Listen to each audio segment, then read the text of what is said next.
Again, my friend has asked me to reread the fables, so I'm going to read the contest. Many years ago, when the king was still a young man, his palace was visited by a group of traveling minstrels, musicians.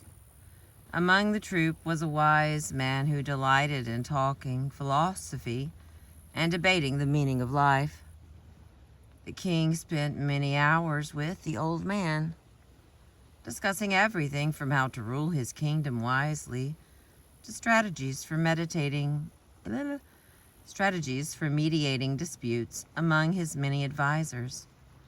The king listened eagerly to all the man had to say, and when it was time for him and his fellows to leave the palace, the king thanked him for all he had learned. "You have been a good student," said the philosopher, "and what you have learned will help you to rule well here on earth. But if you want to enter the kingdom of heaven when you die, you will need more than philosophical discussions. You will need to answer the one question that has plagued men since the beginning of time. What is it that makes for a happy life?" The king listened to the old man, but he was not sure why that question was any more important than how to win wars or amass riches. The old man saw the puzzlement on the king's face and only smiled. "Perhaps this question does not seem so important now. You have many things to accomplish and a long life ahead of you. But someday, when the years show on your face as they do on mine, you will remember this question." And with those parting words, the old philosopher joined his troop of travelers and went on his way. Many years passed, and the king governed well and wisely. Many times he remembered his discussions with the old man and used his guidance to make the right decision. But the king forgot completely about the question the old man posed as he was leaving the palace, until one day, face in the sky, the king found that as he grew older and approached the end of his life, he no longer cared as much about how to win wars and settle disputes. Instead, he found that as he sat in the palace garden and watched the sunset, only one question ran through his mind: what makes for a happy life? And once he began to ask himself that question, posed so many years before by the traveling philosopher, the king found that he could think of nothing else. He thought about the question at night before he fell asleep, and in the morning as he woke to the first rays of the sun.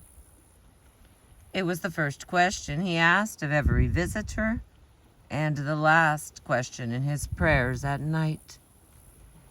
Now, many in the kingdom wondered why the king was so concerned with what makes for a happy life, since to most of the inhabitants the king's own life seemed the very model of happiness. He had ruled in peace and abundance for many years. He had wed a beautiful princess who not only brought lands as part of her dowry, but who loved him dearly.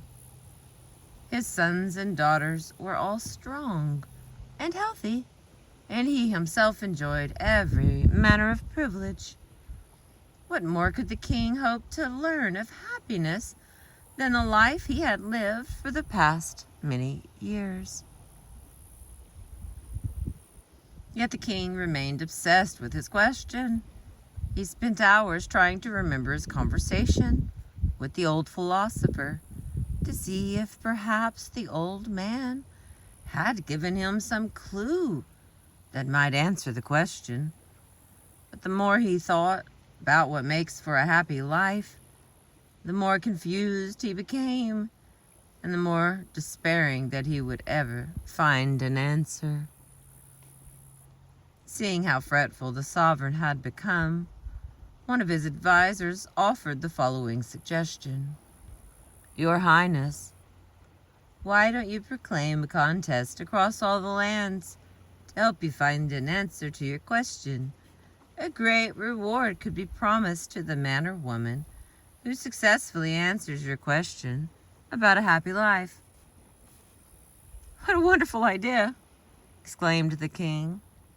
Then I will have all the smartest and most successful subjects in my kingdom and beyond coming to me with their wisdom about happiness.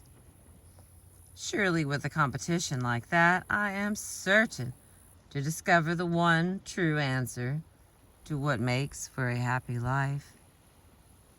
The king smiled as he considered all the contestants who would bring him answers to choose from, and for the first time in months, he felt himself beginning to relax.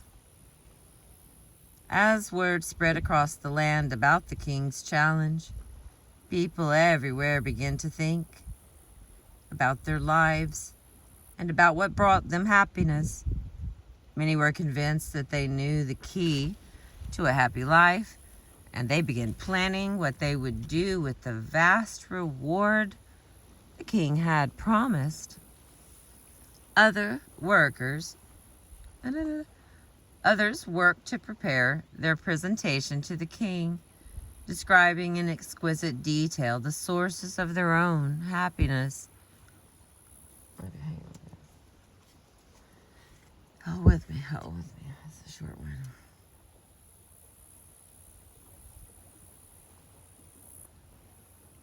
On the first day of the new year, all who wished to compete in the king's challenge were invited to come to the palace. The king gathered his most trusted advisors, and he prepared to listen to the answers brought by his many subjects. After several minutes of prayers and gracious welcoming speeches, the chief advisor to the king began.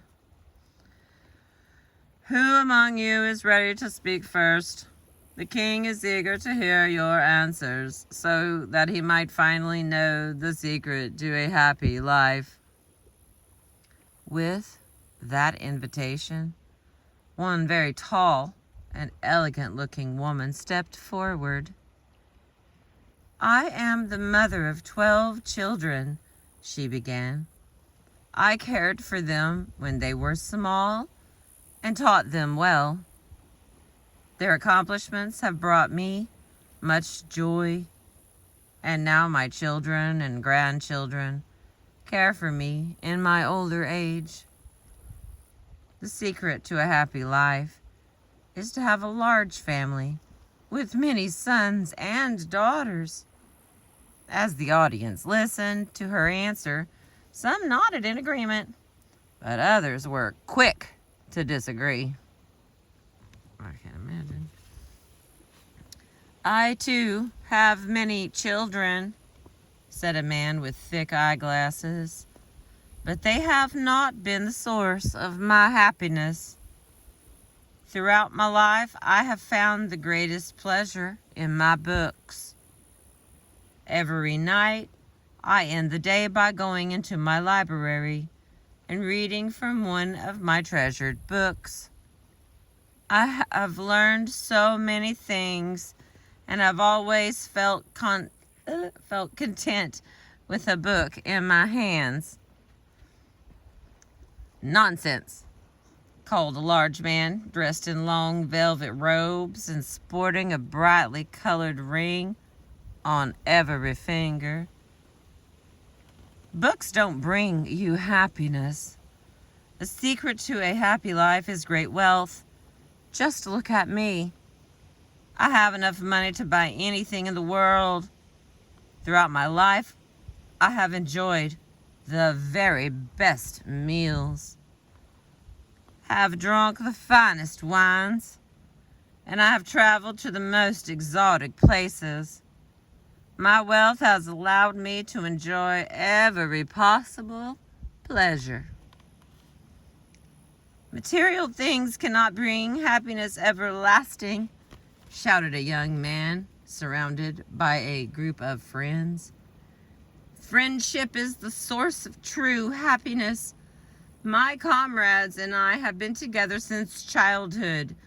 We share each other's sorrows and triumphs and always offer a helping hand. In the evening, my home is filled with laughter and conversation of several friends and their families.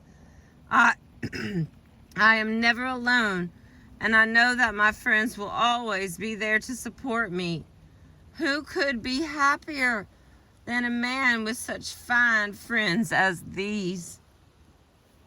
Just as another woman was about to speak, the king rose to his feet. How will I ever decide the true key to a happy life? He lamented, holding his head in his hands as he spoke. Your answers are all so different. One of you proclaims that a large family is the key to happiness.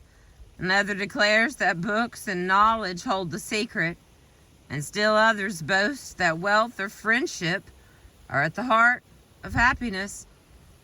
The answers are as different from each other as night is from day. Yet you each seem happy and content. How can it be possible that there seems to be as many different answers as there are people in this room? And just as he uttered those words, the king knew the answer to his question.